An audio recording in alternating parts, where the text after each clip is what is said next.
'Vadakkan' 'a person from north' 1 hour 50 minutes run టైమ్‌తో suspense horror థ్రిల్లర్‌గా మలయాళంలో రిలీజ్ అయ్యి, ఇప్పుడు 'ఆహార' తెలుగులో స్ట్రీమ్ అవుతుంది.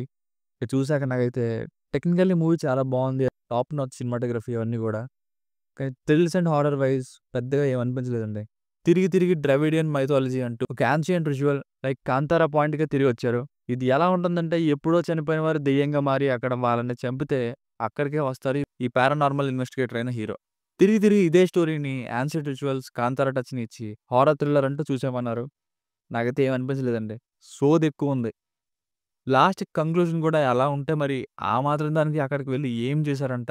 2 సీసీ కెమెరాలు మానిటర్ స్క్రీన్‌లు పెట్టేస్తే పారానార్మల్ ఇన్వెస్టిగేటర్ అని నమ్మేస్తారులే అనుకున్నారు. ఒక్క డెడికేటెడ్ సీన్ అయినా వేయలేదు. ఈ పారానార్మల్ ఇన్వెస్టిగేటర్ ఏం చేస్తాడనేది. ప్రొసీడింగ్స్ వెళ్తూ ఉంటే ఓకే. ముందు ముందు ఇంకేదో ఉండబోతుంది. సరే ఈ పారానార్మల్ ఇన్వెస్టిగేటర్ తెలుసుకోవాల్సినంత తెలుసుకుంటున్నాడు. సరే కంక్లూజన్ ఏదో పెద్దగానే ఉంటుంది. ఏదో చేయబోతున్నాడు అనుకుంటాం. బట్ ఏమీ లేదు. ఫ్యామిలీతో చూడొచ్చా అంటే ఫ్లాష్ బ్యాక్ సీన్‌లో ఒక సీన్ ఇబ్బంది పెడుతుంది. అది తప్ప మిగతాదంతా చూడొచ్చు. బేసిక్ స్టోరీ లైన్ ఏంటంటే హెల్సింకిలో పారానార్మల్ ఇన్వెస్టిగేటర్ అంటే సౌండ్స్ అండ్ కదలికలు బట్టి దెయ్యాలున్నాయా లేదా అని కనిపెట్టే హీరో కిషోర్ గారు. కేరళలో జరిగిన ఒక టీవీ రియాలిటీ షోలో కొందరు అనుమానాస్పదంగా చనిపోవడంతో ఏంటో కనుక్కుందామని వస్తారు. అప్పుడే ఏం జరిగింది, చివరికి ఏమైంది అన్నది స్టోరీ. ప్లస్ పాయింట్స్ అయితే కిషోర్ గారి పెర్ఫార్మెన్స్, సినిమాటోగ్రఫీ ఇంతే. మైనస్ పాయింట్స్ అయితే థ్రిల్స్ ఉంటాయేమో అని వెయిట్ చేయించడం తప్ప థ్రిల్స్ లేవు.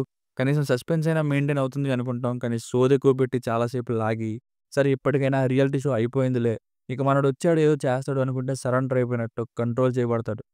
ఇక ఆ మాత్రం దానికి అతనే రావాలా? And most of the time అంతా గూడా ఏదో ఉంది భయపడుతున్నారు. ఏదో ఉంది భయపడుతున్నారు. ఇలాంటి సీన్స్‌తోనే సరిపోయింది.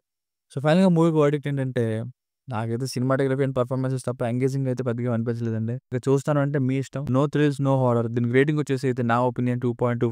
మీకు గనుక నా వర్క్ నచ్చినట్లయితే మరిన్ని రివ్యూస్ కోసం మన ఛానెల్‌ని సబ్స్క్రైబ్ చేసుకోండి. Thank you.